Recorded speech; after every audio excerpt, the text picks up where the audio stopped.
Sinavatar Prasida Siddhara Pranaya Prachara Ajana Lambito Bujo Kanakabodato Sankirtana Kapitaro Kamla Taksho Vishwambaro Dvijayo Yugadama Palo Bande Jagapriakaro Karunavati Nakolo Ananda Lilamaya Vigraya Himam Dibasha Vishundaraya Tasmai Mahaprema Shabadashi Chaitanya Chandra Namo Namaste Kasturi Tilakam Latapatale Vaksana Kostam Nasagrivan Muktikam Karatare Venu Karakankanam Sava Angari Chandanam Salalitam Kanta Muktavali Rajastrio Parivestito Vijayate Gopala Chudamani He Shishama Sundar Shikara Shikara Smirhasamili Manohara Radhikara Sikamama Kripanari Supriya Charina Kinkaring Kuru Tavai Vasmi Najivami Tayavina Iti Vigyara Detam Namam Charanantikam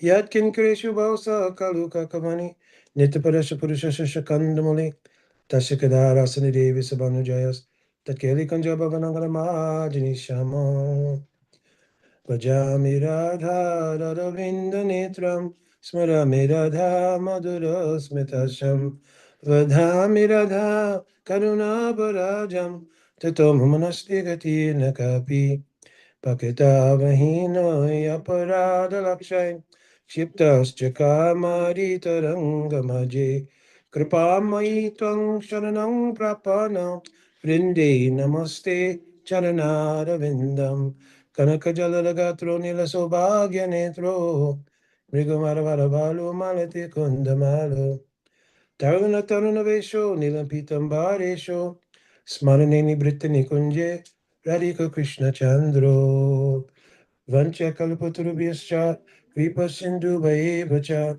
Patitanam Pavanebhyo Vaishnavebhyo Namo Namaha Jaya Shri Krishna Chaitanya Prabhu Nityananda Shri Advaita Gadadhar Shivasari Gaura Bhaktavinda Hare Krishna Krishna Krishna Hare Hare Hare Rama Rama Rama Hare Hare.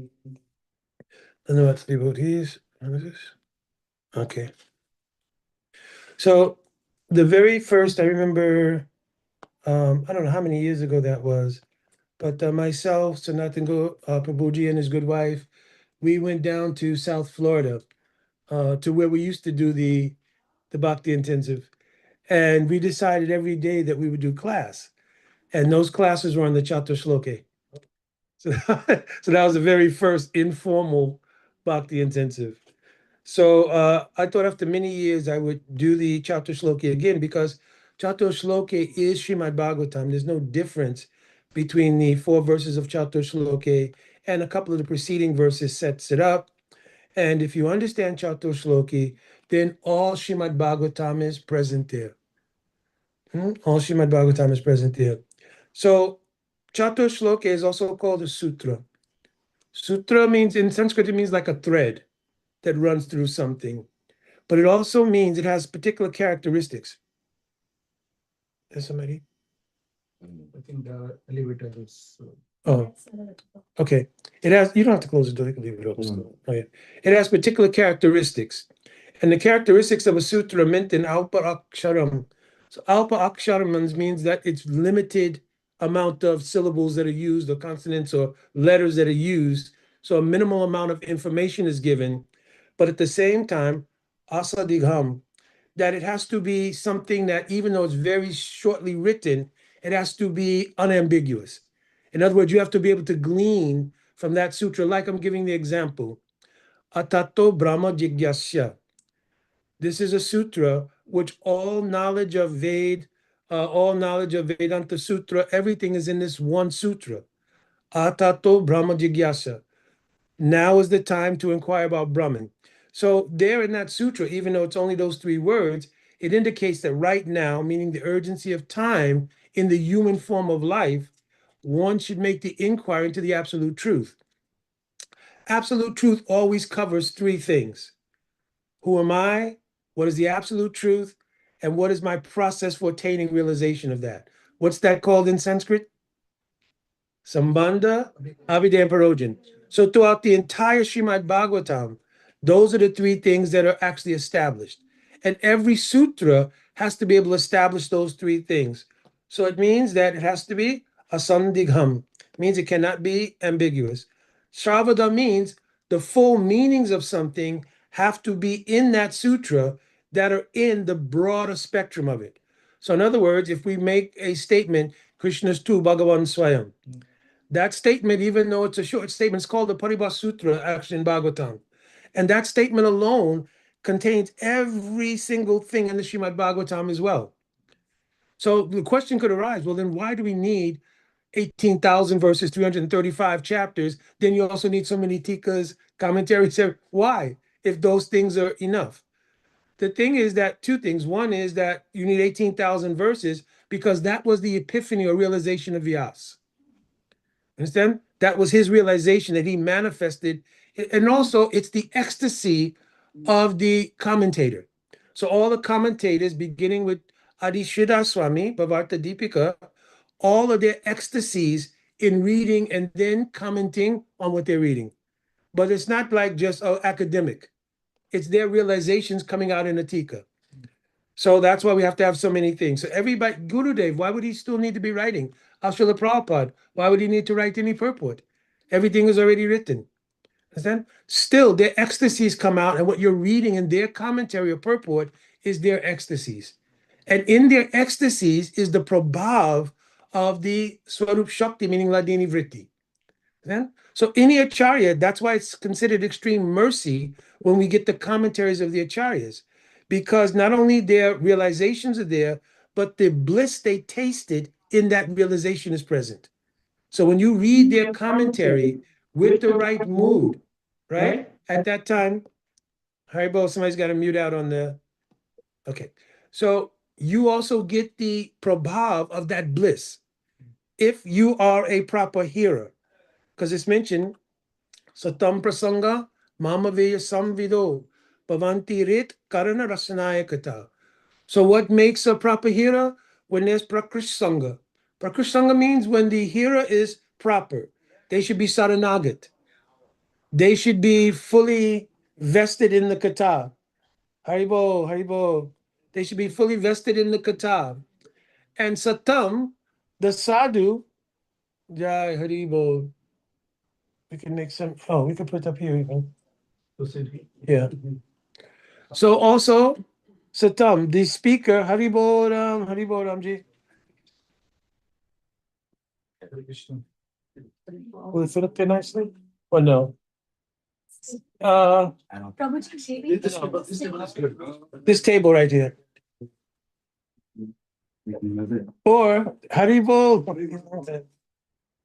Haribo. Haribo Fuji. Haribo. Haribo Abiram. Do you want us to move the table next to you? Yeah, you could. Haribo. Okay, everybody's coming in. So maybe we could use more chairs. Look, there's chairs there. There's more chairs. And we do Haribo, Haribo. The entire Cleveland crew is here. All right, devotees who are on the Zoom, just give us a minute. There's many devotees coming in. Yes, yeah, you can.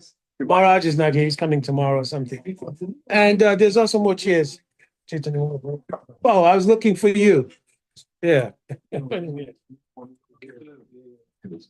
All right, let's go ahead and grab a seat so we can continue.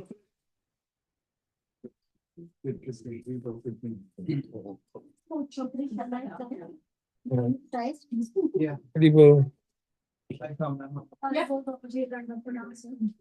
It can stay there for now, Ram, actually. 'Cause, yeah, we'll move it after. It's more here. I'm getting small every day. Haribo.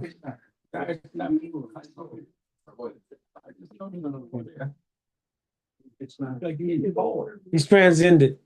Mhm. All right, Haribo, we're gonna go ahead and continue. Are you okay? Yeah? You okay? You can move into the carpet to sit. Also, Danya, others, it's more comfortable. This is why we left all this space. You want us to? Yeah. So we're speaking the verse then, Satam Prasanga Mamaveya Samviro, Vantirit Karana Rasanaya Kata. So Prakrasanga means when the Satam means the sadhu. if the sadhu has realization, meaning he has the realization coming from the Kripa of Bhagavan, then when that sadhu meets a genuine hearer, Shrota, and the heart portal between the sadhu and the hearer opens, at that time, Mama Virya. So Al Srila Prabhupada translated in his Bhagavatam the wonderful activities of Krishna. Why? Because mostly the sadhu is speaking Harikatha of Krishna, Krishna Lila, etc. But Mama Virya also in Sanskrit means my, Virya means Shakti, means Swarup Shakti. So in the Harikatha, Samvad of the sadhu, there is Swarup Shakti. And when the Swarup Shakti enters the heart, Bhavanti Rit means it doesn't need to pass through the air, be processed by the mind and the intelligence before it becomes effective. If you hear the Harikatha of any sadhu, genuine sadhu, Bhavanti Rit, it creates sporti in the heart. Sporti is of different degrees. Sporti doesn't always mean direct darshan Krishna. And since sporti also means sporti of a tattva is also there. So some realization becomes of that particular tattva. Jiva Goswami is written in Bhakti Sandarbha, Shravanam Doram Anubhuti Bhavati. If you hear properly, Anubhuti Bhavati means some realization comes in the heart, like a door opening and you're getting the vision of everything. Understand? Like this. So also that means that Savada, any sutra should have full meaning like that and have the power to communicate that. So any devotee, if they are deeply hearing and you hear Krishna's tu Bhagavan Swayam, then you can get so many realizations from just hearing that one thing. Mhm. Also, it should be Vishwatamukam. It should be universally applicable. So I'm giving same example. Krishna's tu Bhagavan Swayam. That's not varied only to our religion. Is Krishna tu Bhagavan Swayam also in Islam? Is it in Christianity? How many gods are there? One God. So it's only a question of nomenclature, understanding nomenclature, application of nomenclature. So Krishna's tu Bhagavan Swayam for us will mean there's a uniqueness about the nomenclature Krishna. Krishna is not different from Allah. It's not different from Yahweh. It's not different from other names of God, except that it gives the import of God personally. You understand? Just like at your job, somebody calls you Mr. So or Mrs. So. You understand? But at home, your first name is used, and then more affectionate, boo, darling, so many different things. You understand? So each name is indicative of the degree to which you have familiarity, depth of relationship with that person. So Krishna is the name which reveals the most intimate personal factor of the absolute truth. So Krishna's tu Bhagavan Swaya means for us that Krishna is not just our religion, but it's Krishna universally, meaning he's Allah, Yahweh, Jehovah, everything. Understand? Also, Astobam, it has to be free. Like whenever a sutra is there, there's no alankara. Alankara means like an alliteration, right? There's no fillers. Like sometimes in a verse, to make the chandan or the meter work, they add a word. That's when you see words like a whole, etc. It's to make the meter proper. You understand? But in a sutra, it's not necessary.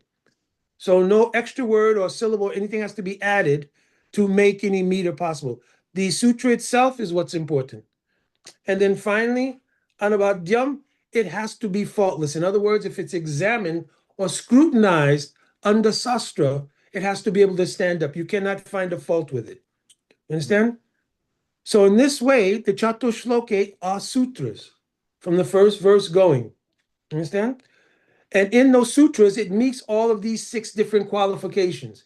Therefore, it can be trusted that this, according to Sastra, is a sutra. It's not just somebody speaking a shortened version of Bhagavatam, right? Because if it's just a shortened version of Bhagavatam, something will be missing. You understand? Just like Vyasadeva, when he first wrote all Purans, and then Narada Muni came to some prasashram and he analyzed, oh, why you're feeling some despondent? What's wrong? So then Vyasadeva told, listen, you know better than I. You know better than I because you have the ability to see into the heart of everyone. You understand? Then not, oh, what is the problem? Gurudev used to say, you never describe the sweet pastimes of Radha and Krishna. You didn't describe the pastimes of Braj. What is Maya Shoda? What does Sakas? You never describe these things. So I asked Gurudev one time because in the Padma Puran, in the Brahma Vaivat Puran, the narrations of Radha Krishna Lila are there. So I asked Gurudev, but how can we say it wasn't there? Gurudev said there was no context. Madhu Maharaj brought the word out. He said Gurudev told in Hindi the word in Madhu Maharaj told context. It means it described the Leela, but there's no context. What is the difference between Narayan and Krishna? What's the difference between Ram Leela and Krishna's Leela? So that context wasn't there. Especially in our line, the supremacy of Radha Prem was not manifest there. Understand? But when he wrote Srimad Bhagavatam, after following the instructions of Nod, you understand? He did meditation, right? Bhakti Jogena Manasi Samyak Prative Amale Apashat Purusham Purnam Mayam Upasritam. When he did meditation under the instruction of Nod, that time Apashat Purusham Purnam, he saw everything, not meaning just that he had seen all the Leelas, but he saw everything in perspective. What is the superiority of Braj to Vaikuntha? What is the superiority of each rasa? Therefore, he glorified. If you look in Bhagavatam, Gurudev said it's not openly spoken, but whose name is everywhere in Bhagavatam? Radha. So in Anya Radhito Nunam, this shlok is open, but everywhere. Once Pujapat Tirtha Maharaj was staying at our home, he was doing the translation. And he said, anywhere you see the word bhakti means Radhika. Because Bhakti Devi is Radhika herself. So everywhere bhakti is mentioned, it means Radhika. You understand? Like this. Also, the Chatur Shloki is very unique because it is the origin of the question and answer system, right? Just like in the 8th chapter, right? We're in the 9th chapter of the second canto, but the 8th chapter, then Shukdev Goswami will begin to answer the questions that were posed to him by Maharaj Parikshit. All of those questions, those questions of the sages at Namisharanya, Sonaka and all the rishis there, to Sutta Goswami. All of these questions were about those three topics, even though they had so many varieties. They were about Sambandha, Abhidaya, and Parojan. When you go back and look in the questions, right, they all deal with only those three topics. Who am I? Who is Bhagavan? What is this world? Except all of them deal with those three things. So now, Shukadev goes, when he's going to answer Maharaj Parikshit, he tells him, these questions were already answered directly by Bhagavan himself. That comes into the 9th chapter. He answered these questions to Sri Brahmaji in the beginning of the creation. So who is the original guru? Sri Krishna himself. Understand? So he establishes that. Then they speak how Brahmaji's life, it's written in Brahma Samhita itself, his life is the sort of parallel to the Jiva's lives in this world. When Brahma appears, he appears both in physical and metaphysical darkness. Because he's born atop the lotus, coming from the navel of Garbhodakshai Vishnu, at that time, it's dark. The wind is blowing. So also, our acharyas mentioned that the blowing of the wind, the unstableness of the lotus, all of this symbolizes what happens when a person is in darkness or ignorance about something. When you're in anxiety about not knowing something, just like you get a diagnosis, right? First you go to hospital, okay, we're running the test. Are you in anxiety or not? Right? You're always in anxiety. What the test is going to come, because you don't know. That lack of knowledge creates anxiety. So Brahma, being in great anxiety, but not knowing anything, said the first thing we also have in this world is called ahamkara. What is the meaning of ahamkara? I am the doer. Aham, karana, and karata. I am the cause and the doer. So naturally, when you think you're the cause and the doer, you think, let me solve the problem. So then Brahma, he goes down to the bottom of the lotus, goes back to the top. Some acharyas say he repeated this process and continually look. They talk about how many celestial years that he went up and down the lotus trying to find out his origin and everything else. When he would go back to the top of the lotus, the swaying of the lotus, the darkness, confusion, that is exactly the nature of the Bhada Jiva in this world. Also, it parallels the birth of the Bhada Jiva in this world. Because coming from the womb, you're connected to the umbilical cord of the mom. But there's no consciousness of anything. What is this? Right? And in the womb, there was darkness, everything. So same way, Brahma atop the lotus is a parallel to that in the life of the Jiva. But then he hears two syllables. Two very, very important syllables. What are those syllables? Tapa. That's syllables that he heard. He had to have the beginning of bhakti. The first element of bhakti is what? Ado Shraddha. Why? Because he heard that and immediately could understand Saranagati. Understand? When he heard Pa, you have to have that faith. Because other than that, your next question would be, what does this sound? Where is it coming from? You understand? But he had faith, and because he had Shraddha, then Tapa revealed to him to do Saranagati. And Saranagati is the very first anga of bhakti.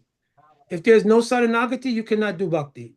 Prahlad Maharaj telling in the seventh canto, he's telling, Shravanam Kirtanam Vishnu Smanam Parasevanam Archanam Vandam Dasya Sakyam Atmanivedanam Iti Pumza Prita Vishnu. You cannot do bhakti unless you're a Saranagat. And what is Saranagati? Surrender. Understand? Yes. So tell what this means. I'm going to repeat for them. Yeah, but whichever is favorable with the bhakti, that one. Yes. Vivajanam. Whatever is Unfavorable to move. So hold right there. Okay. So first two things, the very first thing in Saranagati is called prapati. Prapati means the inner desire to do surrender. If there's no desire to do surrender, that means there's no heart connected to Anukuyasya Sankalp and Pratikuyasya Vivajanam. I may follow it just out of ritual. If there's a desire to do those things, then there's an emotional content invested. Oh, I will do what is favorable for Krishna. I will avoid what is unfavorable. You understand? Because you can follow any religion just by ritual. Yeah, my father did this. My grandfather did this. Their great-grandfather did it. I'm also following. Right? Rather, even if you may not believe it. You understand? But prapati means by faith, I've come to understand I want to do this thing. My emotional content is invested there. You understand? That's truly called Sanagdi. Somebody on the Zoom has to mute out. Haribol? Okay. Take Harinam and Harikata all at the same time. Sometimes good, not always. So you have to have the emotional content. I want this one. It's called prapati. Then the emotional investment in surrendering. I want to surrender. You understand? Just like in the Western world, we had a thing called shotgun marriage. It's not in India, but in the Western world, that's what they're laughing. Right? You meet the girl, and the father comes saying, hey, now you're going to marry my daughter. Yeah, by force. Right? So there's no emotional investment, but by force you have to do. So similarly, sometime when we were growing up here, our parents told, yeah, we're going to church on Sunday. No kid wants to go to church. By force you have to go. Understand? But in Saranagati, it is different. Prapati means it won't be true Saranagati till I have the desire. I want to serve Bhagavan. Okay. Understand? Then the manifestation of that is called Anukulyasya Sankalpa, Pratikulyasya Vibhajan. Prapati comes from sanskar or from faith. Faith, Adoshradha. Born from that faith is a desire how I will execute my faith. I've heard Harikatha. I have the influence of any sadhu. How will I execute this? Oh, you have to do bhakti. How will I do bhakti? Guru Padasraya, etc. Guru Padasraya means Saranagati. So it's kripa. Kripa. It's creep. Well, it's also, but it's because this is where the free will idea comes in. Okay. Free will in the jiva is not taken away because free will is an important ingredient. Bhaktivinoda Thakur says in praying. In loving God, you have to do that voluntarily. You cannot be forced. You understand? It's not a consequence. It's just a natural arrangement that if you don't want to love God, you have to love this world, and therefore you have to be in this world. So that's not a punishment or anything. That's just the natural situation. If you get on a down escalator, it goes down. So, like that. So here, Sarnagati, then Anukuyasya Sankalpa, Pratikuyasya Vivajanam are the only two things that the jiva can do. You don't have power to do anything beyond doing what is favorable by your desire, and ultimately that's the super soul. I don't want to do bad things. You're praying for the mercy of Guru Parampara, and ultimately Antaryami, a super soul. they give you Shakti. Okay, you don't have to do these bad things. Pratiguyas Vivajanam, even if I had the habit of doing bad things. That tendency, Jiva Goswami said, is called Kadarya Shil, the tendency to do bad things. And therefore, Diksha especially is meant to take away that. That's the meaning of Shiyate Papanasan, to take away that tendency. It removes sins, but also takes away the tendency to commit them, right? So those two things are the only thing the Jiva can do. The next line in Saranagati is Rakshiti Vishwasho Gop Tritya Varnam Tata. Rakshiti Vishwas. Vishwas means a conviction. Yeah. What is the conviction? Vishwa, and also in the word Vishwas is Shwas. Shwas means to breathe. So the same conviction, I'm going to take my next breath. Is the next breath guaranteed? No. Next breath is not guaranteed. But we all have the, I'm going to take notes in the class because we have a feeling I'm going to have my next breath. So that same kind of conviction is there that Bhagavan will both protect my bhakti and maintain it. Therefore, one name of Chaitanya Mahaprabhu is Vishwambar. And when you chant your Anik, you chant Vishwambaraya. You understand? It's taking shelter of Mahaprabhu, that Mahaprabhu will protect and maintain my bhakti. Why? Because Mahaprabhu has come himself. Apni karimu bhakti bhav angikari. Mahaprabhu now has the empathy of the jivas. Krishna cannot truly have empathy of the plight of the jivas in this world. You understand? Therefore, when he comes as Mahaprabhu, Rakshik Shekara Parama Karum. You understand? Because now in the mood of a devotee, he has empathy with the plight of the Bada Jivas in this world. Yeah. You understand? Therefore, he makes the vow, Vishrambaraya. I will empower their upasan, because our mantras are our upasan, means our worship. You understand? I will empower that by entering it myself and give the power to that devotee to do that upasan. Understand? Oh. Confirmation. Yeah, I thought that was a hotel phone. All right, y'all cut that out in that room down there. People upstairs are getting nervous and So then Mahaprabhu will empower that upasana.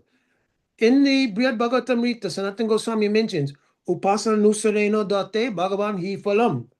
Bhagavan is awarding your goal based on the upasana that you do. You understand? What worship you're doing, Krishna is giving the result. That's the meaning of Yayatam Pajate, Tamsatava Bhajamyam. In Bhagavad Gita, he's saying also. Yeah. But he's mentioning, I'm going to reward your upasan, I'm going to give the result of that. Understand? So Mahaprabhu himself enters that upasan in the Gaur mantra and Gaur Gayatri. But to get to Mahaprabhu, whom will you go through? Therefore, first Guru Saranagati and Guru Mantra. You understand? Some devotees ask about Brahma Gayatri. Brahma Gayatri, actually, Bhaktisiddhanta Saraswati Thakur introduced Brahma Gayatri in our line. Everybody knew this or not? Bhaktisiddhanta Saraswati Thakur introduced the Brahma Gayatri to prove that anybody who comes to Vaishnav Dharma is a Brahmin. He gave a very famous lecture called Brahmin and Vaishnavas. There was a book written on that lecture. So to prove that anyone coming to the path of Vaishnavism, truly, they're already Brahmin. And he quotes many sastric evidence for this, etc., etc. Understand? So for this reason, Brahma Gayatri is there. But originally it was not part of the mantras in the Gaudiya line. All the mantras in Gaudiya line are taken from Vaishnav Tantra. So Gaur mantra was there because who is it? Mahaprabhu tested one person. Who was that? Who used to take everyone to Puri every year?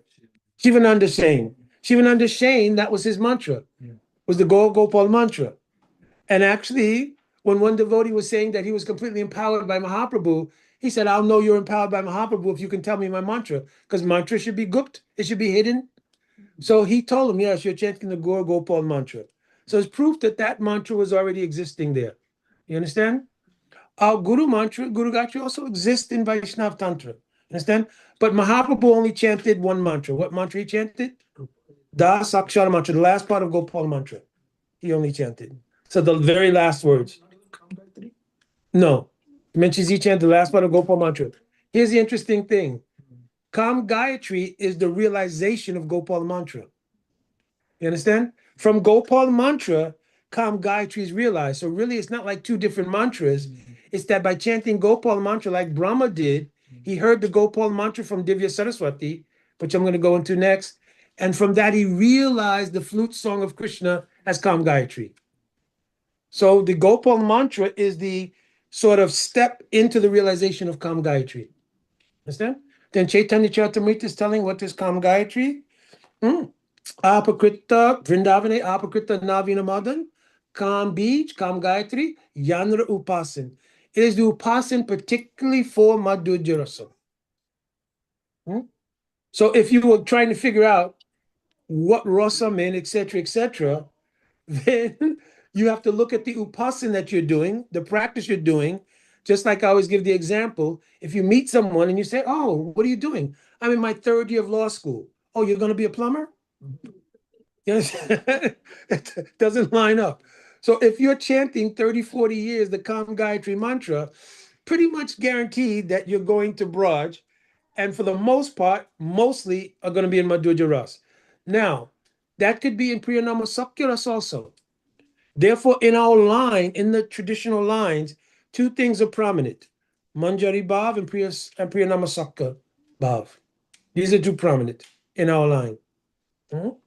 So now, Brahmaji, on top of this lotus, after hearing Tapa, he gets a realization.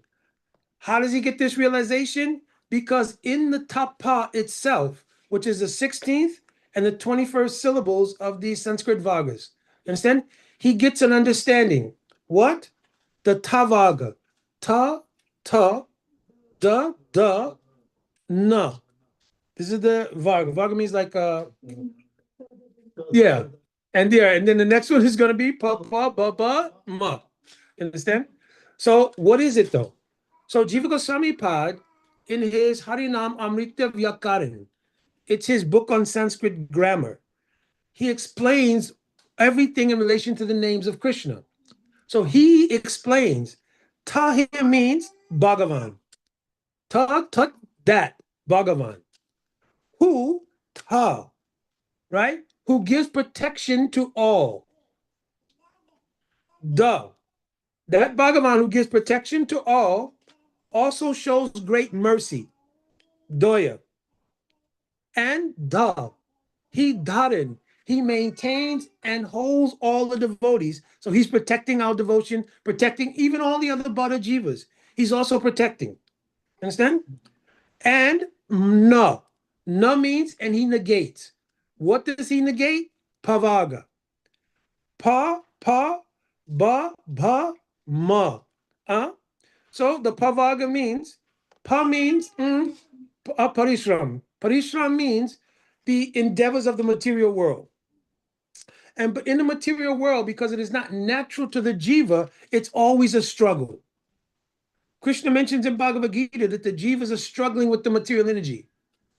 Prakriti stani karshiti. They're struggling with the material energy. So every time we're in the material world in any karmic iteration, it's never going to be just smooth. Always some problem will be there. Sickness, aryatmik klesh, means those coming from your own body and mind. Adibautik klesh, those coming from others. The next door neighbor who I don't like, they don't like me. Then adidaivik klesh. We came to have a wonderful feast and then all of a sudden it started raining. So all of these you cannot do. You cannot remove them. Plus, Janma, Mrityu, Jara, Vyadi, birth, old age, disease, and death, you cannot remove it. And nobody wants any of those things. If there's any sign up, we're selling birth, old age, disease, and death, out of business 2 days only. Understand? Nobody wants these things. But still, it's mentioned that just like Sukha comes, Sukh comes, right? Dukkam, Yata, Dukkam, Ayatnaha. Automatically misery comes. It's not something you can negotiate. I only want Sukh. Oh, how much does that cost? You understand? There's no arrangement for that. Prahlad Maharaj was teaching to his friends and he mentioned, Shukam labhyate dhaivad. By your karmic destiny, you'll get a certain amount of happiness. But yata dukkam ayatnaha. Even if ayatnaha means you don't endeavor for it, you're going to get misery. So like that, pa means the material world and all the miseries there. Pa means, fa means fena, foam. And it means the result that comes from the struggle with the material world. Hmm? And then ba. Ba means the bondage or bondage, right? It means that you cannot. Here's the thing about bondage. It's not the bondage itself, it's the fact that you can't get yourself out of it. Understand? Because the jiva of their own can't extricate yourself from Maya. This is mentioned in the 11th canto of Bhagavatam.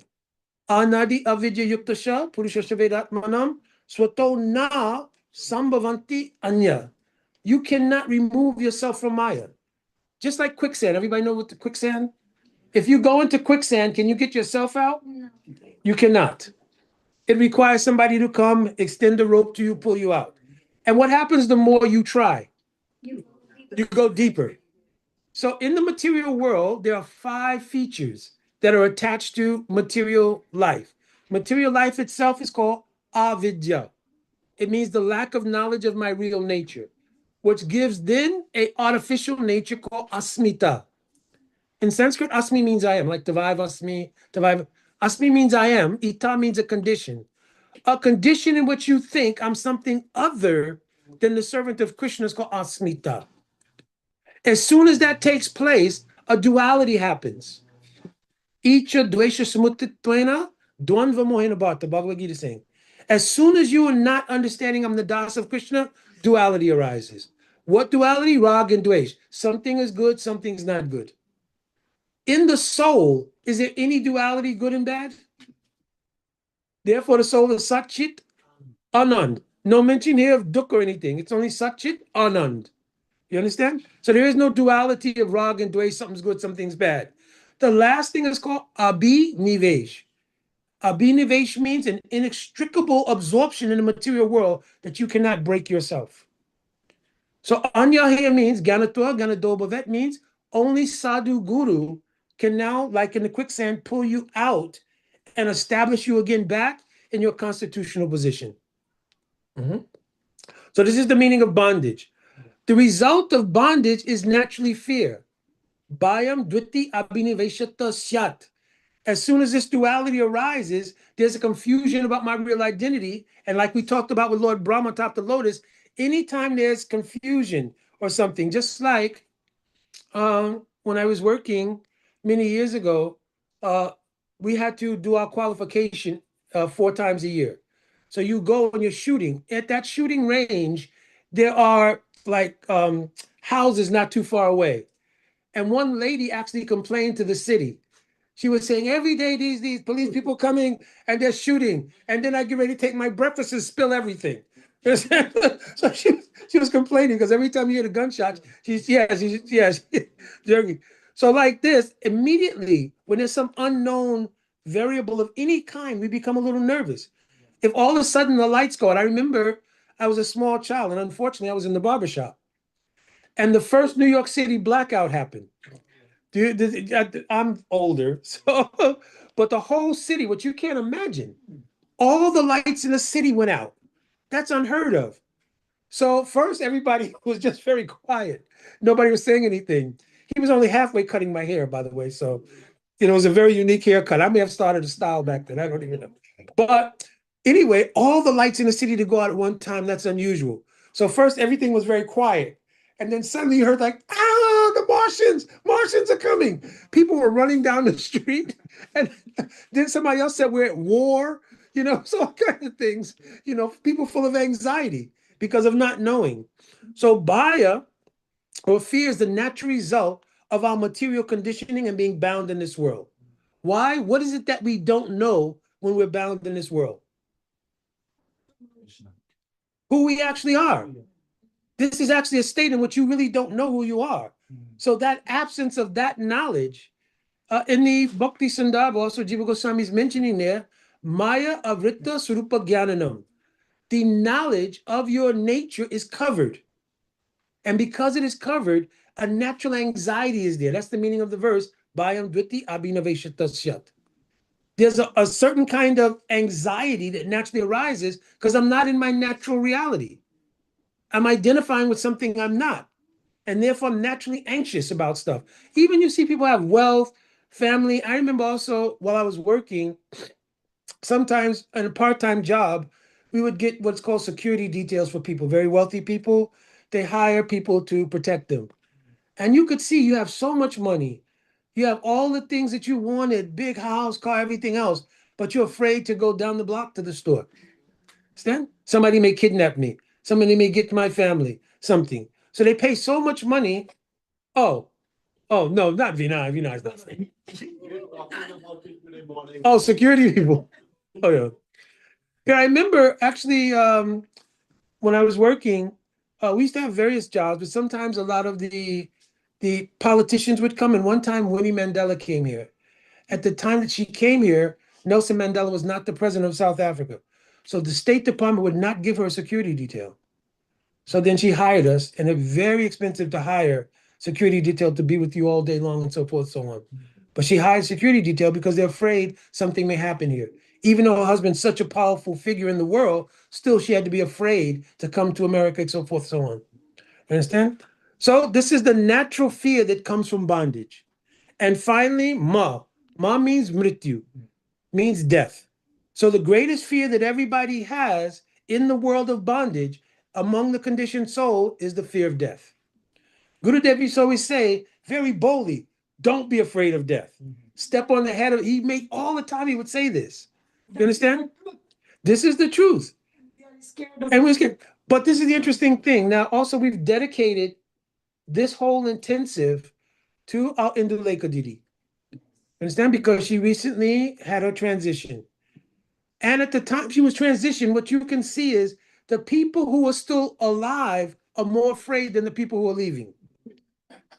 You know why this is? Because the soul, when it realizes that this body is in trauma, and of course, we have so many doctors in the house. Both the Pandays are both doctors. So you can know that anytime anybody, for instance, if they have any trauma to the body, right, and they start to fall asleep, people say, stay with us, stay awake. The reason is because the soul naturally is starting to withdraw from the unusability of that body. So you kind of want to go to sleep, you kind of want to just get away from the trauma, right? Especially we've seen that when people, unfortunately, in the police department, things happen. So you see people who've been shot or something. And when you go to them and you want to render aid, one of the first things you have to stay with us. Stay with us. Ambulance is on the way. Because you'll see them start to close their eyes. Hemorrhaging is also an issue, right? But they start to close their eyes because you also want to get away from the pain, everything else. So the soul naturally withdraws from the body when it's under duress. So you saw that in Indu's passing, as it got more severe, and obviously pain came more and more. Obviously, they have to administer things that will calm the pain and everything. But you can also see her detachment start to take place more and more from that body, because now that body is no more usable to the soul. So she's withdrawing naturally from the body. But who's most affected? Those around. You understand?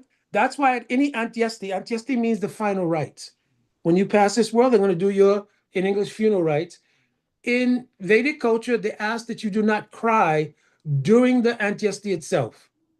After the body's into cremation, everything, then you can have some lamentation. Understand?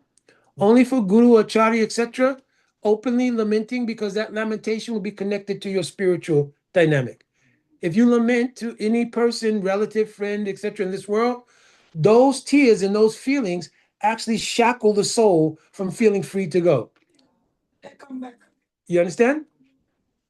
And they'll hang around the round and so forth, so on. Normally, whenever anybody leaves this world, whatever body in their karmic iteration is, it's already ready. Whatever their next karmic iteration is, that body's already ready. You understand? But if you're holding the soul back, oh, my loved one, oh, please, my dear, oh, my darling child, then that actually is holding that soul from leaving. Because what do people think about most even when they're leaving? I'm ready to give up this body. It's full of pain, this and that. But what about my husband? What about my child? What they're also thinking like this. You understand? Now for devotees, it's unique because the question came up, well, what happens at the time of death then if you don't think about Krishna? Because you have to think about Krishna at the time of death, right? And if you don't chant at the time of death, you may miss your opportunity. You didn't get the lottery. You understand? But it's not true. Not true. Actually, in the Varaha Purana, it's mentioned there Yadi vata ari doshena mad bhakta na mam smaret. At the time when you're leaving this world, the bodily doshas in Ayurveda, they have vata, pitta, kapha, they'll be all disturbed. You may not be of clear mind. So he's saying you may not submit. But then Krishna says, Aham smarami mad bhakta. But I will remember you. I'll remember my devotee. And Nayami, param gatim. I'll bring them to the supreme destination. Sloki Prabhuji have told before Mhm. about the same thing. Oh, yeah. Yam yam smapi smaram bhavam. Tajayatanta kalevaram. The last line says, Sada tad bhava bhavita. Krishna is going to take what bhav has accumulated in your consciousness at the time of leaving. He's not going to say, well, let me do the calculations here. He was Krishna conscious for 3 months, but then he had to fall off, and they're not doing, there's no quality control people like that. You understand? So they'll look at the totality of the accumulation of your bhakti at that time and make a suitable arrangement in the next iteration to continue from there. Rupa Goswami wrote this in Bhakti Rasamrita Sindhu. Praktanak aduni chasti yatsat bhaktivasan. Your previous bhakti samskars are never lost. Whatever you've done in bhakti in this life, in the next life, you'll exactly pick up from that point going. Yes. When you were speaking about how I'll repeat the question. then he had an emotional to surrender. Surrender. No, it's that in the life of Brahma, you can say, because to become a Brahma, you have to have so many pious samskars. You understand? But here also, it is mostly the Kripa Shakti of Bhagavan. Because you cannot get what Brahma is going to get from samskars. Remember, it says that ultimately to get Krishna praying, can you get that from samskars? Krishna's mercy only. Understand? Guru, Krishna's mercy. Right? So in this case, at that time, you may not be fully conscious to chant, oh, Hare Krishna, Hare Krishna. May be very fortunate. This is also why devotees, during the Yasti, they're all around and they're chanting, Hare Krishna, Hare Krishna. And then if some maturation is there, devotees will know to sing, Sri Rupa Manjari Pada, Shai Mora Shampada, Shai Mora Bhajana Pujan. All of my bhajan and puja was to obtain the mercy of Rupa Goswami, who's Rup Manjari. So devotees knowing this, they'll sing the songs that are Uripan for you. Palyadashi Kori, Lalito Sundari. They'll sing all the bhajans that are appropriate to your mood to help you transition. So we also did for Indu. Understand? Because it should not be that a devotee, especially practicing so many years, there's ambiguity about what's going to happen next. You understand? You should know I'm practicing. I will move closer to the goal that I was aiming at. This is why Sambandha Gyan is so important. And that's why Sambandha is included among the most important things that are discussed in every sastra, in every single part of our worship, everything else. In the mantras we chant, how many people here have Diksha before I start speaking elaborately? So the majority. So Diksha means the second initiation, so to speak, right? Harinam is first initiation. You have Harinam. Okay. So first is Harinam, and Harinam, it establishes you're the Das or Dasi of Krishna. So you get a name. Ram Das. You understand? Means establishing that he's the Das of Krishna. You understand? So, but that is a constitutional reality. That's not a specific reality. We're all human beings. But among all the human beings, Sita is his wife and Abhiram is his son. You understand? So there's specificity even within the human dynamic. Constitutionally, we're all human beings. But within that, there's specific relationships. So at the time of Diksha, a specific relationship is given. It illuminates in your heart, oh, I am Krishna's Das or Dasi as a cowherd boy, or as like Mother Yashoda Maharaj Nanda, or as a servant of Radhika, etc. So that's given in a seed form in the mantras. So when you chant the mantras over the course of time, in connection with Harinam, that unfolds in the same way that you meet somebody in the material world. You meet somebody, hi, how are you? Yes. Then you exchange numbers. Then you start calling. And then you go date. So like this, a relationship with Bhagavan is developed. That's why I'm always telling people, we talk about the material world, don't let me lose my subject here. We talk about the material world as always being very miserable. But actually, the Shristi Leela, it's called Shristi Leela. It is a pastime of Bhagavan. And what is it for? To fall in love with all the Bada Jivas who were here. That's what the whole material world is for. To give you a chance, and Bhagavan has now the ability to fall in love with all these Bada Jivas. Now you have to choose, just like in the world, you cannot say, I love you, so we have to be married. It doesn't work like that, right? You also have to say, I love you too. So in the same way, Bhagavan, he shows his love. How? He comes in so many incarnations. Then finally he comes in the incarnation of Guru, but even before that, Mahaprabhu. He himself comes as a devotee. He's in the Paramatma. And every life that you've had, right? I'm not making jokes. My wife will go with me anywhere. Understand? But there are some limits. or is there no limits? I'm checking. I was just checking. So there's limits. But Antaryami has limits? No. You dog body was there. Hog body is also there. Human body, but nonsense person is also there. So Antaryami has not made any limits. Who has loved you like that? Nobody. Always limits. Even very good relationship. Parent and child. Child raising very nicely, everything else, but it's independent. Can the child make decision later? I don't want to be a good child? Yes. Understand? So you cannot control. But Super Soul has never abandoned the Jiva. Every life, every iteration, no matter what, the Super Soul has been there. Then on top of that, to help you, the Super Soul manifests Jive Sakshat Nai Chaitya Guru Rupe. Krishna Siksha Guru Hoy Mahant Swarupe. That praying Super Soul manifests externally as Guru. How much love is that? Understand? So this whole material world is really the love relationship between the Jivas and Bhagavan. So now, Sorry. Mhm. When we talk about tapa, the tha, the dha, na, it's mostly saying that if you don't do like Bhagwan Sharan, or like then you will get all this parishram and bondage and and that's the how we should relate this. This is how it should be understood. But from one other side is that the Tavarga, no, Bhagavan will remove all of those things. Ta means Bhagavan. Ta means protection. Protection. Yeah. THA, protection. The mercy of Bhagavan protecting the devotee. What is in Sanskrit? Tha. No, just the syllable, Jiva Goswami. Okay. He's taken each of these and attributed a quality of Krishna to it. So when you're studying Sanskrit grammar, then everything you'll study will become Krishna rather than just dry academic grammar. And for me, grammar in Sanskrit is like a nightmare. So, even using that book, it's also difficult. So in the sense, the varga is like when you Bhagavan's protection. yeah, okay. Daya, Bhagavan's mercy.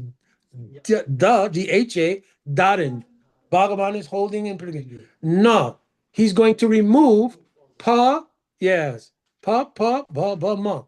He'll remove the struggle in the material world, the disease and pain that comes from that, and the fear that comes from that, the bondage that comes from that, Okay. and he'll even remove death. Okay. Who can remove death except Bhagavan? Mm. Because now are we dying or not? Yeah. No. No? We are taking No, not even maybe that. Because what happens when you come to Bhagavan, he removes that avidya and lets you know who are you. Who died? Second chapter of Bhagavad Gita. Yeah, no, you never died. Yeah. You understand? So he's making that transition to that understanding. I am the soul. I cannot be burned by fire, withered by the wind. All second chapter of Bhagavad Gita. Understand? More than that, you can become my friend, my lover, etc. You understand? So that is who actually we are. And Bhumipati always makes a statement which is wonderful. He says, you don't have a soul. You are the soul. You have a body. Because the body is dispensable, but the soul is who you actually are. So now we've gone through that. Brahma understood tapa. When he understood tapa, he began meditating. From his saranagati, so many realizations began to come. Finally, he hears the transcendental sound of the Gopal mantra from Divya Saraswati. Divya Saraswati here means the Prakash of Shrimati Radharani. Means a part of Shrimati Radharani gives this transcendental mantra, because the Gopal mantra ultimately reveals Palyadasi Bhav to Radhika. I have to explain some siddhants, I have to mention some things in the mantra. So Gopi Janavalabhaya Swaha. Swaha means my own self, I'm giving fully. Gopi Janavalabhaya. Gopi Janavalabhaya has two meanings here. Krishna is actually the Vallabh of all gopis, no question. But especially to those who serve Radhika, who is Vallabh for them? Radhika. And by serving Radhika, they're serving Krishna. Raghunath Das Goswami is mentioned in Manasiksha, Marisha Natadve, Rajavipina Chandravrane, Sarim Natadve. Because Marisha Natadve, my Swamini Radhika, her lover, her prananath is Krishna, therefore I'm also serving Krishna. We only serve Krishna because he is the prananath Of Radhika. Understand? This is a mood. This is a mood. So in tattva means in philosophy, Krishna's God. We're all serving God. But in mood, in rasa vichar it's called, then those who are serving Radhika as manjaris, they have this mood. And it's written, Sanchari Sat Samunava, Krishna Rati Surirati, Pushamana Sarikascha, Babulas Itirite. So Babulas means manjari bhav. What does that manjari bhav do? It is a permanent kind of sanchari, means a particular mood that continuously comes. What is that mood? That, by serving my Saki, Radhika, then my serving Krishna is Pushamanas means nourished. Like it's not, I won't feel happiness serving Krishna without Radhika. Understand? Pushamanas Adhikas means, and it exceeds my desire to directly serve. Now, in a spiritual context, that's perfect. For ordinary person, not understanding any tattva vichar, you cannot digest this thing. No, but Krishna's God. No, we have to serve God. Like even when we first came to the movement and people ask, who is Radharani? What was the answer? She's the greatest devotee of Krishna. No, Krishna is the greatest devotee of Radha. Actually, you understand? That's the real understanding. You understand? He's admitting himself. You understand? Because he comes as Mahaprabhu to prove this point. Shri Radha Pranaya Mahima Kidiso Vanyeva. Her pranay, her love is so great, I want to experience it. If you're Bhagavan, the very nature of being Bhagavan means you have Sad Aishwarya Purna. You have 6 opulences in full. You should be fully happy. What else do you need? You understand? But he's telling, what I need is to understand what is the greatness of her love. You understand? I have unique qualities. Krishna has 4 unique qualities, and the way that Radharani experiences them, Krishna himself can't understand it. So I want to know how to experience that. And Shokim Chasya, when she becomes happiness, it seems like billions of times more than mine. I want to know that. You understand? So for this reason, Shri Radha Pranay Vikriti Ladini Shakti Asmad, that curiosity about that love is what causes the appearance of Chaitanya Mahaprabhu. You understand? He's not just another avatar. He's the product of the depth of what is the love of Radhika, and the person who's the sort of object of her love, he wants to know what that feels like. That is the cause of the appearance of Mahaprabhu. Huh? So Brahma now hears from Divya Saraswati the Gopal mantra. When he chants the Gopal mantra, Saraswati is different than the Saraswati. Very different. Divya Saraswati means the Prakash of Radhika. In this world, Saraswati, whom everybody goes to before your child goes to school, everything, Prakasha of Mahamaya. She's the goddess of material learning. Not the same. So at a Chudakarna, they pierce the ear before a child goes to school and all that, the first alphabet writing, they appeal to Prakat Saraswati, means material Saraswati. Oh, bless my child with very good intelligence, mind everything, do good in school, everything else. Any mantra, spiritual mantra, has to come from Divya Saraswati. So that Divya Saraswati gave Brahma the Gopal mantra. Upon realizing Gopal mantra, Krishna appeared to him. Priya Priyam Karana Sparsha. He appeared and touched the hand of Brahma. In Srila Prabhupada's purport, he said they shook hands. So I had to go for a long time and look in the commentaries because the way it's written says, and then Krishna appeared and shook Brahma's hand. You understand? So it's like, I was like, hey, what's up? How you doing? You trying to put it in your mind. High five. You understand? Trying to put it in your mind what that is. So Priya Priyam Eva Karana Sparshe means that sparsh means to touch. So it means, but the acharyas mentioned the indication is because saying karana sparsh means your hand. Karana sparsh means touching the hand, means he showed intimacy to Brahma that's based in the realization of the Gopal mantra. Because that means that Narayan did not tell Brahma Catur Sloki. Who told him Catur Sloki? Krishna.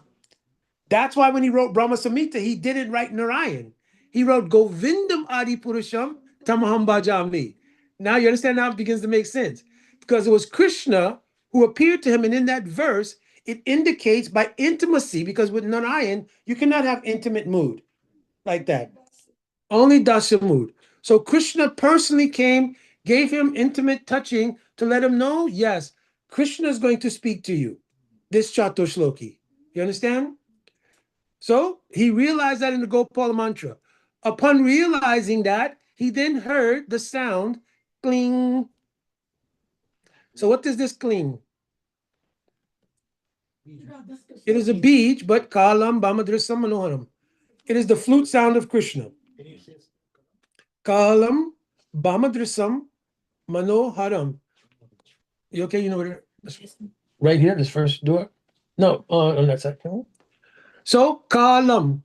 Kala means Ka means in Krishna, La means Radhika. But here in Sanskrit, if you look at it, Bamadrisa means E. Yes, E. So the long E, like if you see here in this book, that's the long E. E means Radhika, Ishwari. Radhika. Ishwari Radhika. Krishna Ishwari Radhika. Huh? Ka means Krishna. Bamadrisham. Bama means left side. Bamadrisham. And that is the name of the fourth vowel. E in Sanskrit. So that's why it's cling. Because when you see it written out, that has that Sanskrit vowel. Right. So cling. And because of Anuswar, the M sound is NG sound. Right? So for those who have Diksha, you should know this. Because it's not klim. Cling. Yeah, Anuswar means in Sanskrit, the grammar makes it that sound becomes like NG, not M. So this is the sound of Krishna's flute. When Krishna, Radha, and the Jiva and Prem, the same as the Omkar. Omkar Bij, the same thing. So where would I get this from? Because anybody will ask, you have to have Praman. So the Omkar is written in Chaitanya Charitamrita. Akara Krishna, Ukara Radha, Makara Jiva. The Chandra Bindi means Prem. Or Langan Chun. So that Bij is everything in a nutshell about what is love of God, what is Bhagavan, what's the nature of all of that is in that one sound. From that Bij, the mantra unfolded. I cannot say the mantra here, obviously, but the whole Kam Gayatri mantra unfolded. Brahma realized that after having realized Gopal mantra, because he realized his Sambandha. Gopal also got Gopal mantra. He also only got Gopal, and then you realize Kam Gayatri from that. Understand? So once he realized the Kam, first spoken by Radharani. yes, that's written in one Tika. Yeah, that Radharani first speaks the Gopal mantra. It's written there. Divya Saraswati is the Prakasha. So it says Radharani is giving. Right? So now, after that, and then hearing the Kam Gayatri, Brahma has full realization. So now Krishna comes and he's going to explain those mantras in 4 verses that cover Sambandha, Abhideya, and Prayojan. This is the origin of Chatur Shloki. Understand? Now, Brahma, once he's realized, he has some questions. So he's going to ask the Lord, which will start tonight. He's going to ask the Lord 4 questions. To answer those 4 questions, the Lord recites 4 verses. This is called Catur Sloki. Understand? So any questions or comments? Mhm. Why in the Sloki. I'll repeat the questions. Yam Vijam Pramana Apayita Krityam. Mhm.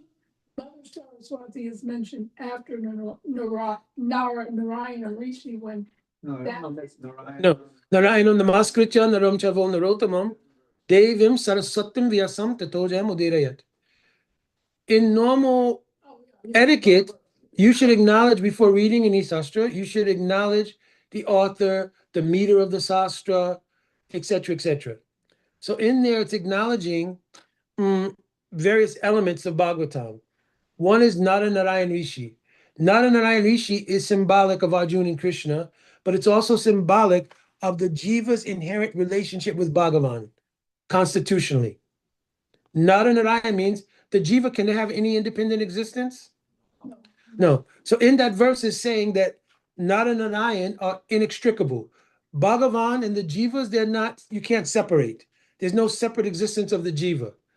But by saying Nara Uttama, but the Uttam position of Nara is when they're connected to Bhagavan.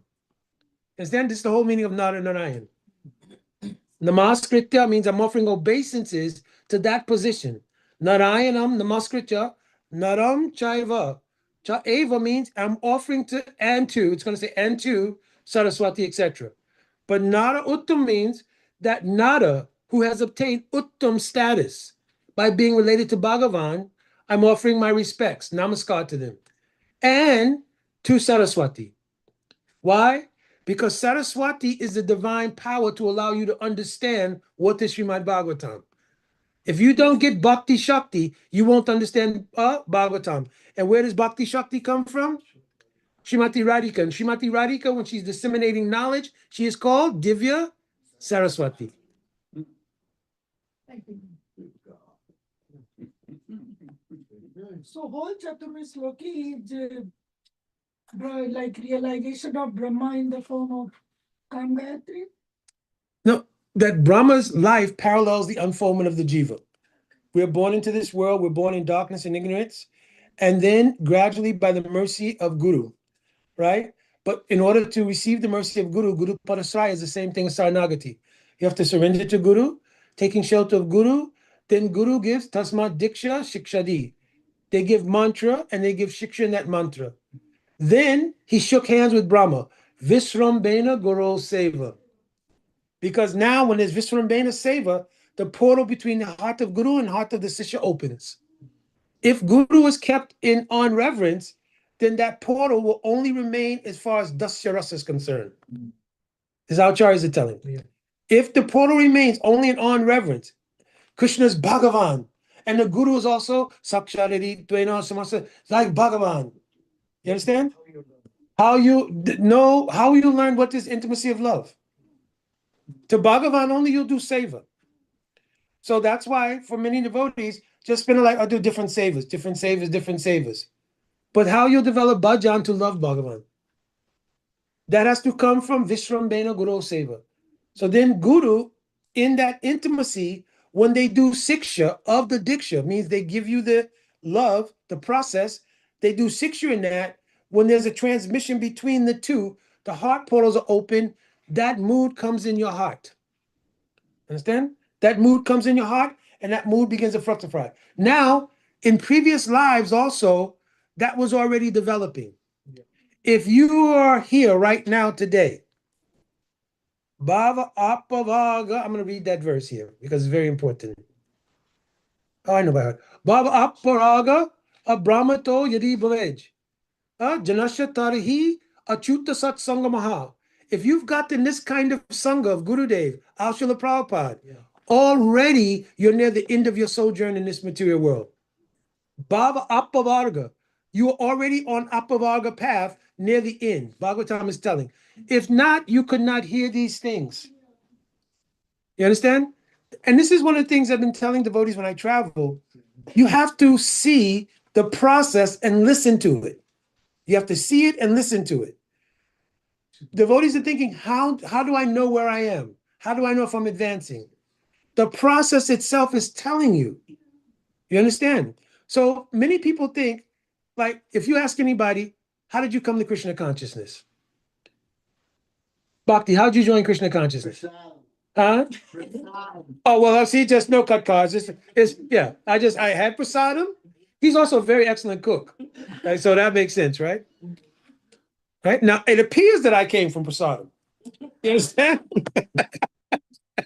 But I actually did have some genuine, spiritual thing. But anyway, but here's the idea. Right? And also the Cleveland devotees are here. So yeah, that's like prasadam loka. It's the only place you can go. It's the only place you can go and have lunch at 1 o'clock, a feast, and then 3 hours later, you go to someone else's house and you have the dinner feast. You understand? So anyway, and then I had to tell the wife, don't even talk because normally I do intermittent fasting on this. Don't even worry about it. Just don't even think about it. Right? It's not going to work here. All right, understand? But anyway, the devotees, when you ask them how they joined, they'll give you a history in this particular life. Oh, I was at college and then I heard the kirtan party and then I thought it was interesting and I went and I visited the temple. Then I started going regularly. Is that how you came? Maybe for some person. For majority of people, some scars. Pratanak aduni chasti. Pratanak means previously. I had some scars in bhakti. That brought me under some arrangement in this life, karmically, right? Not by actual karma, but by those samskars that I came to the temple. You understand? But bija, Mhm. some people say that, oh, this is the age, or this is the life only I got. The beach is aropan. It's not like it. Maybe in some life. So many lives. Jiva Goswami says. Yes, because we are like as we say, Bada Jivas. Bhagavad yes. Adibad. Yes. So we don't know how long we have been like definitely Anadi. So Mhm. in which lifetime we got this beach? We Jiva don't- Goswami, in his commentary Yeah. on the verse, Yatotram, Yata Aswada, Viseshulashmaipi, right? Ratini Vasanaya Swadi Bashite Kapikashitit. This is the verse describing where a particular relationship comes from in our perspective as sadhakas, right? Because we talked about this many times, what happens in Siddha, etc. From a sadhaka's perspective, he's saying, Ratni Vasana, from previous impressions, you've gotten a particular kind of mood. In the Tika, in the commentary of Jiva Goswami, he says it came from, he gives 3 examples. Did it come from no impressions? He said that's not possible. Because if there was no impression, how'd you get it? He said, did it come from multiple impressions? He said, no. Because if it's multiple impressions, it'll become rasabas. He says it comes from one impression. Then he says, you cannot trace out when the impression came. He says, you cannot trace out in which life. He says, you can only tell it by its symptoms in this life. Then Vishwanath Chakravarti gives his commentary. He says, yes, Jiva Goswami is absolutely fully correct. And those impressions came from a Vaishnav with that same mood that in the previous life you had contact with, and in this life also. So now, when you're singing every day the Guru Vandanam, right? Because we sing in the temple, right? Shri Guru Charana Padma. Then you'll sing Chakudana Diloye Janami Janami Pra. My Guru was my Guru life after life. I think so. Understand? So they say, oh, mean Guru Dev had to come to the material world every time to get me? Is Guru Dev ever in the material world? No. Never. So they come for you. This is one seva to Krishna that they lovingly do. You understand? Because this is also part of their prem seva.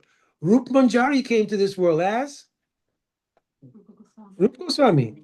Lavanga Manjari came to this world. Huh? Rati Manjari also came. All right, I can give a hard one. Mani Manjari also came to this world. Srinivasacharya. What is Loknath Goswami? Manjulali Manjari, nickname Leela Manjari. Like Raghunath Das Goswami's name is Rakti Manjari, but nickname Tulsi Manjari. Well, can you repeat what you said about how you said something like Brahma That verse? Parallels the life of the Jiva. It does. Brahma's unfoldment, when you read it, how he appears on the lotus flower and he's in darkness, he's connected to the Lord by the lotus stem, is very similar to the Jiva's appearance in this world, connected to the umbilical cord of their mother. But when you come into this world, you don't even know this is my mother. There's an inner sentiment of it. So in the Jiva, there's also an inherent teleology. Teleology means purpose. The dasita of the Jiva is not something that can be manipulated or changed. You cannot be something else. Jiva Goswami says, Dasabhuti Hariva Nanyasha Eva Kadachana. You can at no time, through all the different iterations of Maya, illusion, you cannot become something else. So you can't stay in the material world in perpetuity. Because you're the Das of Krishna, at some point, that's why Jiva Goswami in Tattva Sandarbha, he gave definitions of the word anadi. He said anadi means something that has no beginning, but it does have a... Why? Because you cannot be in perpetuity different material identities. At some point, I'm the Das of Krishna. This has to come out. You understand? And then fortune is Brahmanda Brahmati Kon Bhagwan Jeev, Guru Krishna Prasade Bhai, Bhakti Lata Bij. At some life, by great fortune, you get the Bhakti Lata and the Bij. I think this is very important whenever we talk about this beach. This is not the first lifetime we are getting that beach. No. So that's understanding. Yeah. So that Bij, it has grown. That's why Gurudev used to connect Bhakti Lata Bij with Krishna Seva Vasana, the tendency to serve Krishna. Because it's considered, if you've already come to Bhakti, especially you've met eternal associate of Radha Krishna, it's pretty indicative that already you had previous samskars that brought you to that point. So Gurudev is saying now, the Bij and the encore of the Bij, which is Krishna Seva Vasana, are one thing now. This is not the stage of Mati for us. Mati is what the Bij is. Mati means discrimination. There was some point when you thought, I don't know, the material world is not all it's cracked up to be. It's got to be something else. And then you just happen to hear something go ching, ching, ching, ching, ching, ching. So who was that? And you went down there and you looked. So the people, I was in junior high school, actually. The first time I saw the boys was like 1969 or something like that. And I was going to lunch. And I was playing basketball at that time. So the whole basketball team, we were going, and we all saw them at one time. And the guy said, man, them people are crazy. Yeah. But then I had another friend from Mexico, and he said, I want to see what those people are. I said, yeah. I was scared. I didn't want to be alone. I said, yeah, me too. It's like, wow. So we went back out and spent the whole lunch hour watching those devotees do Harinam. And Brahmananda was there. You know Brahmananda Swami? Yeah. Because he's big, and none of them had on shoes, because I think in the old days of Harinam, people would take their shoes off for some reason. So they were there barefooted, and there was no real madanga. They had tambourine. And they were giving back to Godheads and candy or something. And they were under the subway, Kings Highway in Brooklyn. I remember that. And they were doing, we stayed the whole lunch hour watching them. And then when the team came, I said, man, y'all are crazy. And then my friend looked at me and said, but don't they look happy? And I said, yeah, So like that. So any of those kind of things, we look at it and we say, yeah, there's something interesting here. That is called the Bij or Mati. Instead, it's when you question your relationship with the material world. And you start thinking, this is not the all, because you can't just go down the block and say, what is that building there? You walk inside, these people they have on bed sheets and shaved up. Hey, I want to do that. Nobody does that. You understand? So the previous impression arises in your heart and you see it. And then again, that impression, that samskar awakens. You understand? And then you question, I know everything seems to be working out. Like I remember the first time I went and joined the temple, I come back from the military, whatever. I was in, was I in college? 75. Anyways, I came back. No, 72. I went to the temple because my uncle actually he was a yogi. He was the one who was teaching us yoga and all that. He wanted to know about Bhagavad Gita. No, he wanted to know how Krishna passed away.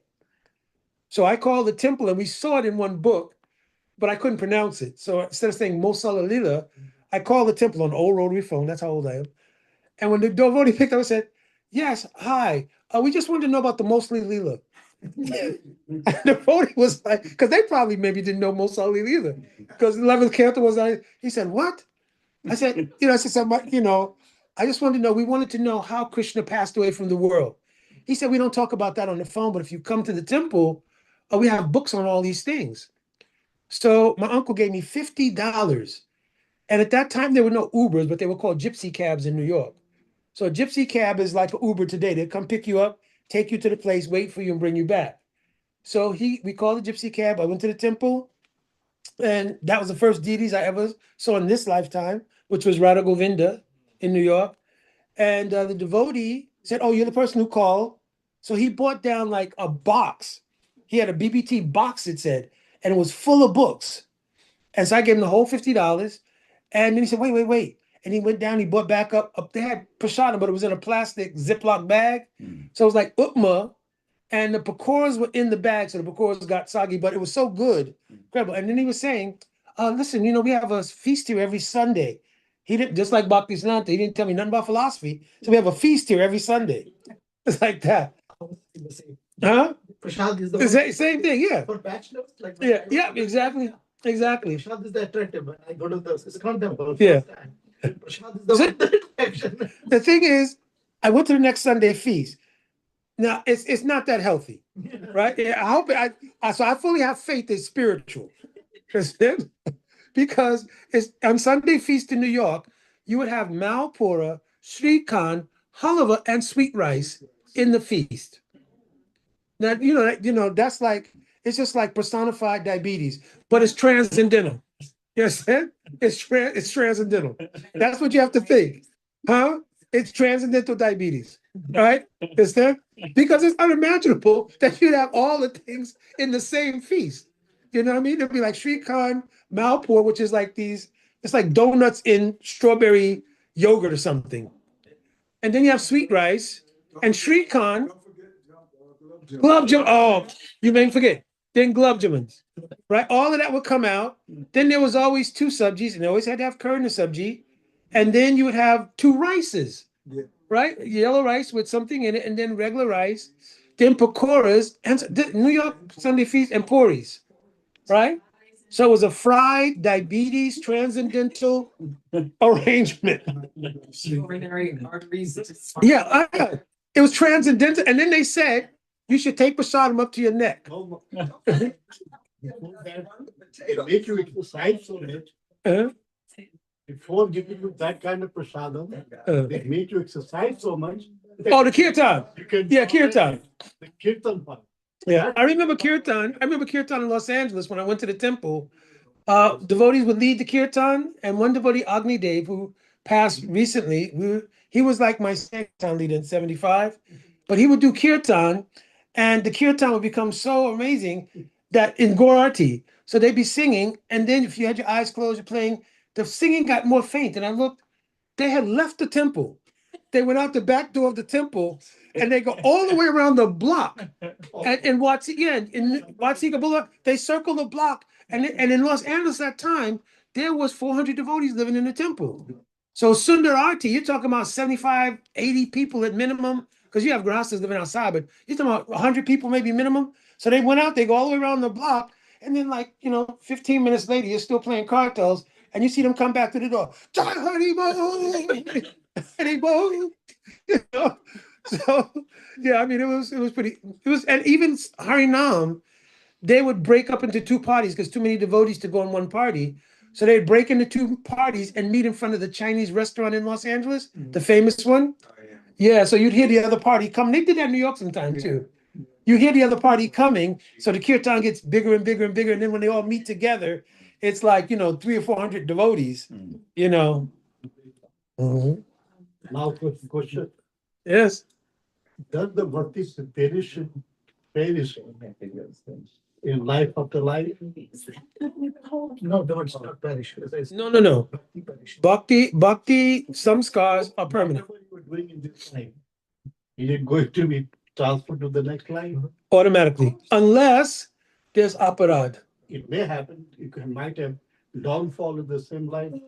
Even if there's any fall, that's why in Bhagavad Gita is telling, don't have any fear. That if I did up to this point, but I couldn't make further, what I did up to this point will come again, unless it is by aparad.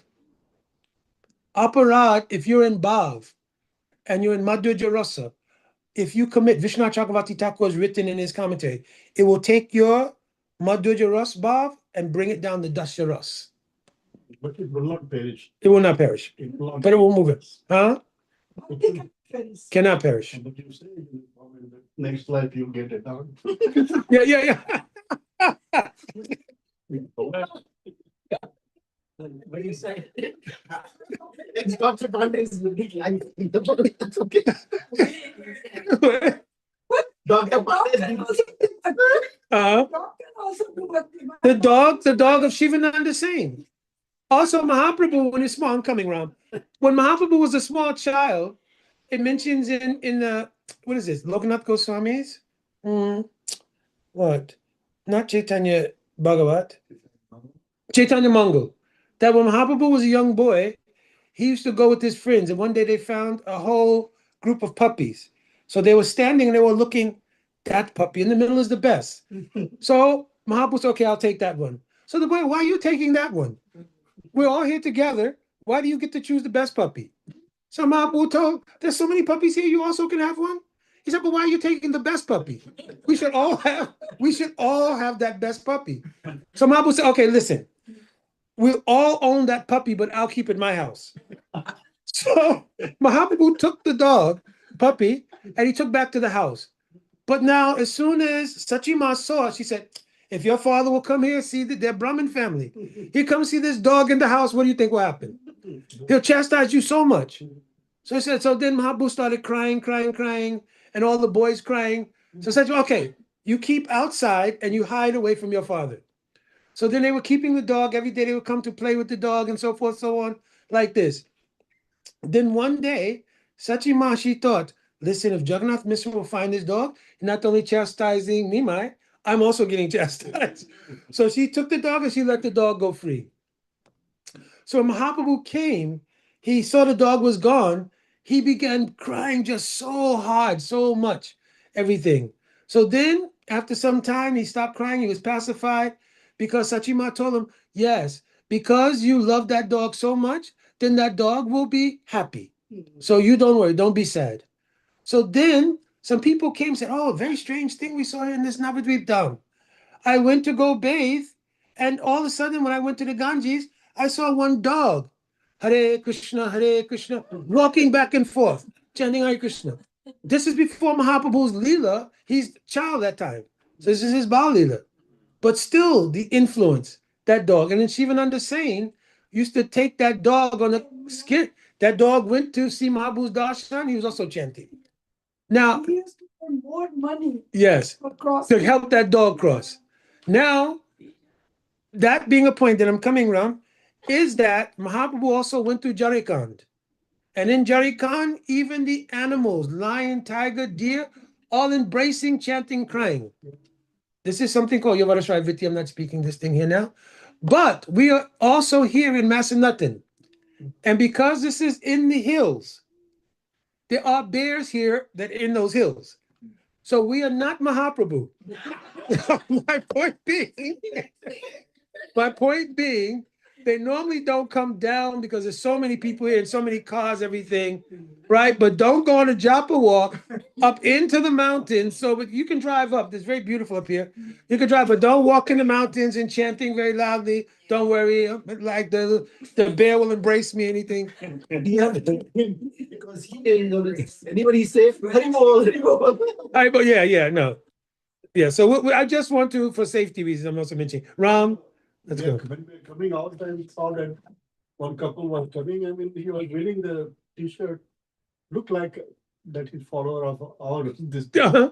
So He said, Haribo, Haribo. I did point him out. I said Haribol. They all are saying, oh, you tell everybody to Haribol. At least it is going in here. Yes, or benefit for sure. No question. And he didn't react. So No. people like Ram? I have a question. Thank you for. Yes, I'll repeat the question. So you were talking about Janma Janma Prabhu say, after birth, you are my Lord. But I was just kind of like meditating on this sense of my guru is my Lord birth after birth, but he has a guru. and he's his Lord birth after birth, and he is a guru. Mm. Does that mean the whole? And then what if one day it's my duty to also become a guru? Does that mean the whole parampara, all the way up to Krishna, has to come birth after birth to deliver all the? If you're taking disciple, now here's the thing. How many disciples did Rupa Goswami have? None. One. Jiva Goswami Pad. So the thing is, you don't have 10,000 disciples. You understand? If you have disciple and those disciples are very sincere, then no need for Guru to come back. You understand? And the norm was not 10,000 disciples or 5,000 or 1,000 disciples. That was not the norm. Sastra actually forbids to take too many disciples. So it should be that I will only take disciples in whom heart to heart I can have connection. If I cannot have heart to heart connection, if the disciple has to call the secretary who speaks to the first man, who then relays the message to the next secretary, it's problematic a little bit.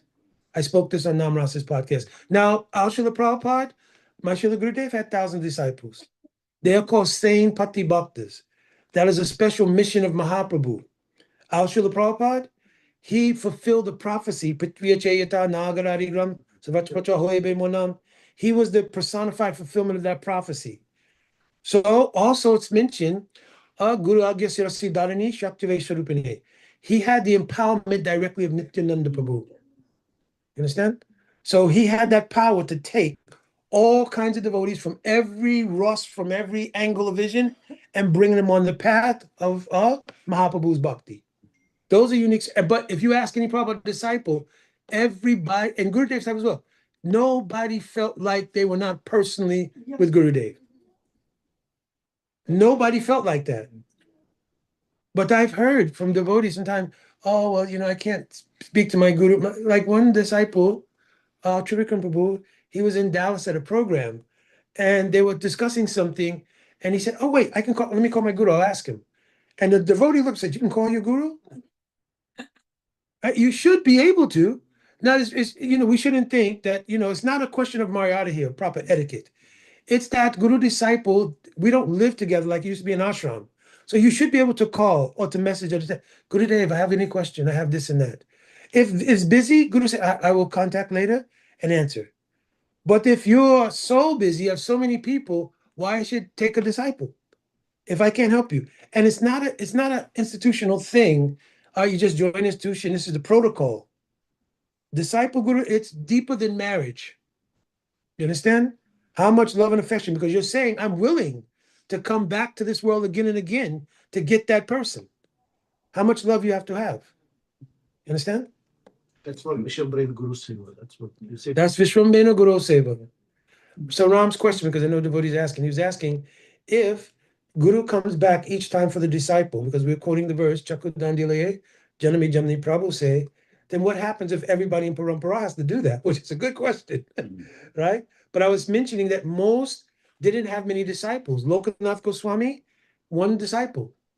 Narottam Das. So people didn't have many disciples. And when they took a disciple was very serious, so they become realized persons. That's why the BBA smoke. Yeah. Wildfire can engulf everything. Yes.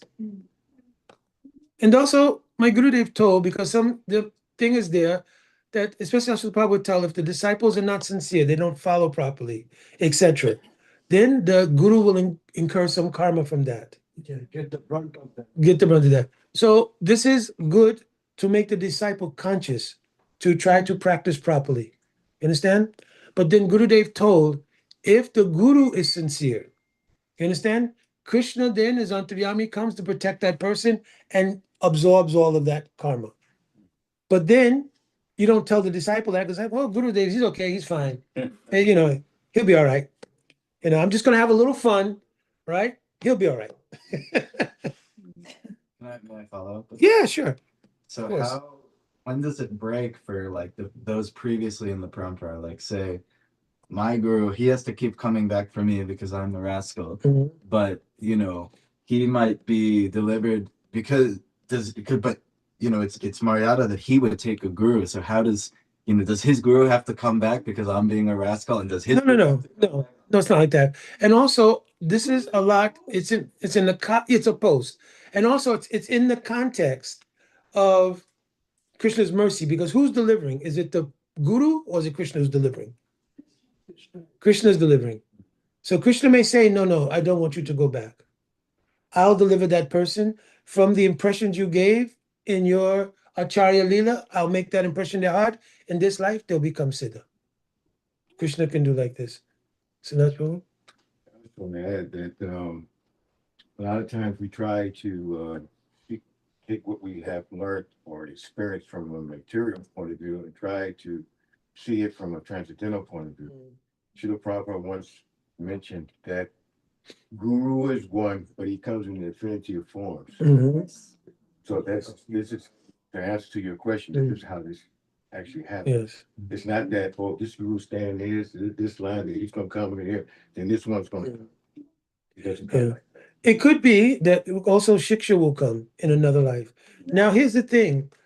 I asked Gurudev about this one time, and Gurudev said in the sadhaka's mind, he should think, my guru will come. And the reason he thinks that, yes, he's not going anywhere. Yeah, exactly. So, but he will think my guru will come because it creates Vishramba with guru. That's why Narottam Das sung like that. He said that, oh, Lokanath, you're my Lord, birth after birth. He directly addressed to Lokanath Goswami to make a Vishramba with Guru. But does Lokanath Goswami need to come back for Narottam Das Thakur? Who's Narottam Das Thakur in spiritual world? Champak Manjari. It's good to know our parampara, their Golila, and their inner mood. Because then when you sing their bhajan, you can pray, oh Narottam Das, I'm singing your bhajan. Oh, please bless me. You're Champak Manjari. You also help me to get the favor of Rup Manjari and so forth. This is why we know our Gurudevs are Manjari Pranali as well. All right, any last couple of questions, and we'll do a little bit of kirtan. The word Vishvambar you mentioned. Vishvambar or Vishramba? Vishvambar. Vishrambar. Yeah. Vishrambar means, Vishra means the universe. Vishrambar means who maintains the whole universe. So who maintains our bhakti is Chaitanya Mahaprabhu. Now we were talking earlier in the prayer of Saranagati, Rakshishati Vishwas Goptave Varanam Tata. That who's maintaining and protecting bhakti, that is Chaitanya Mahaprabhu and Gurudev. They're maintaining and protecting our bhakti. Then it says, Atmanikshep Karpanya. Therefore, I'll become, Karpanya means I'll become very humble because I realize it's not my power that's making advancement in bhakti. It's the mercy of Guru and Mahaprabhu and ultimately Radha Krishna who is giving the mercy to advance in bhakti. So now you become what's called Sakshi. Sakshi means a witness to the power of bhakti. Seeing the power of bhakti, you become very humble. You understand? That's why some devotees will think, yes, I have to chant my rounds. Can you chant Hare Krishna? So you're praying essentially, oh, please give me mercy, that the inspiration to recite your name will come in my heart. And this is anukul to growing in bhakti. That's what you're being anukul, but you can't chant. Is there any praman for this? Ataha? Dashi Krishna Namadi. Nabhavet Graham Indriya Seva Mukhi Hi Jivado. Until Seva Vritti means your mood, you're coming into some sambandha again, that I'm not this body, etc., but I'm this person. Then at that time, you have some what's called kartita agency, means the ability to do. Because Bhakta John joins the temple. Can he chant Hare Krishna? No. The mercy of the Guru Parampara and you running a temple, so you bring people, your mercy also going to that person, reaching out, bringing them, and then helping them, your compassion towards them reflects the mercy of their future Guru now. You understand? Until you decide to take disciples yourself, right? It reflects but still your mercy is reflected in bringing those people. I've been to Mantra Central, so I seen how you bring. Remember the day you brought that young man, he had gone through an injury, everything? He attempted suicide, something. He came with his mom when I was there. Yeah, it was one devotee. I don't know if he's come back, but he had attempted suicide, you told me. and he came with his mom to the temple, and you had met him on Harinam and preached to them. Yes. And I was so impressed because I thought somehow or another, with all this difficulty, because he was just in really, bad, he attempted suicide or something. So, but it didn't go up, but he was very, bad for, but they did on Harinam, and he preached to them, and the mother and him came to the temple. Understand? So that kind of mercy, like that is the reflection of the whole parampara. So, like this, people are getting mercy and they'll come and they'll participate. But they themselves don't have the Shakti to practice bhakti. That's coming from the influence of Guru Parampara through you to them, etc. Because that night they chanted while we were doing the arti, everything else. Understand? Then when you have Sambandha Gyan mature and something of your Swarup has come, that time is not Bhakta Jan or even Janadas who's chanting. Now some realization of Swarup comes, that's who's chanting. And so now Bhagavan can give you some kartata, means some agency to chant, to do bhajan. Because you're not doing bhajan as the material senses, you're doing bhajan as your inner realized self. And don't romanticize realization. Realization doesn't necessarily come all in one swoop.